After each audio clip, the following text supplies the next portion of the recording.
Hello and welcome to Unclecthulu Reviews. Today I'm going to be reviewing miniature war games, but not as an individual magazine and talking about what's in the particular issue, but more giving an overview of what miniature war games is about and what sort of niches it fills in the war games magazine market. So miniature war games has been around, well, at least 30 years, as long as I've been a war gamer, and for a long time it was my go-to magazine, which I preferred over, say, Wargames Illustrated. I think it says here, if you can read it, the magazine for all war gamers. And certainly for me, miniature war games always had a everyman appeal. Now this one actually got 2 mags and a free gift. There's like a tabletop magazine came out as well, and local Tesco's were selling these as part of a two for one. So let's have a look and see what we're getting in our copy of miniature war games. So John Treadaway, the editor, Miniature War Games has gone through a few different editors over the last few years, and certainly when I read it most regularly was under Ian Dickey, and Miniature War Games 100 certainly was one of my favourite War Games magazines growing up. So page 76 club directory, so I suppose we're looking at about 82 pages for word count. Now, first few pages, we have a section called Forward Observer, which is kind of review, looking at what's out there, sort of news, what's occurring in the War Games world. Plastic Soldier Company, Warlock Games, diary dates. Then we're into the articles. So Miniature War Games, whilst they'll have a couple of cover articles advertised inside, doesn't really have themes. So you're not going to pick up an issue and have it sort of a series of articles dedicated to, say, the Eastern Front, early war German Blitzkrieg. This is actually quite an interesting set of articles I did called Command Decision. So it's setting up a campaign and based on history and talking about how you would fight that as a war game.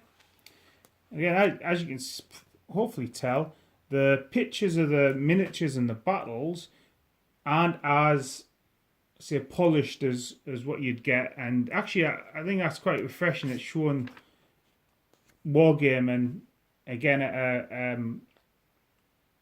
I would say mediocre, because these models are beyond mediocre, but certainly at a more everyman level. Review of our 6mm Joy of 6 convention that we had in Sheffield, run by Bacchus. I love 6mm wargaming. Hooray for Hollywood. So Hollywood inspiration for games. Again, look, a bit of Mad Max, a bit of Lord of the Rings. And that's the other thing I think we'll come to and find is Miniature War Games will have historical articles, but they'll also have a section on, here we go, Darker Horizon Fantasy Facts. So when it does talk about covering the hobby for all hobbyists, it is sticking to that brief.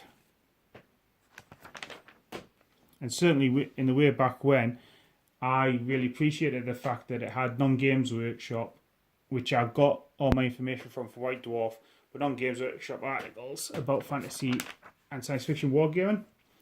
Because I don't really see a difference between it, and I know that it does fall into some camps where, certainly in the past, historical gamers try to snub the nose at fantasy gaming. Actually, we've seen quite a few fantasy articles, like Division set of rules here. I'm just going to quickly flick through what we got. Card-driven activation for army-level portable war games. Book review.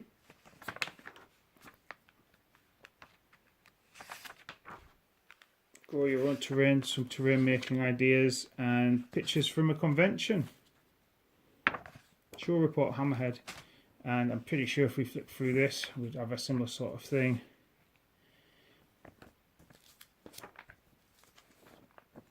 Yeah. So miniature war games. So I think what we're seeing, if we look around, the finish of the magazine isn't quite as polished. Content's still great, but let's get back to 2 stars and a wish. So 2 stars. What do I like about miniature war games? So miniature war games has fantasy as well as historical articles in. That's great, and it shows the real breadth of what's out there in the hobby.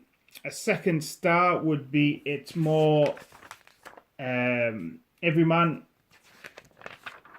Certainly you're not seeing pictures of terrible models in here, but the hobby on display I think does seem to be a little more achievable by the common man.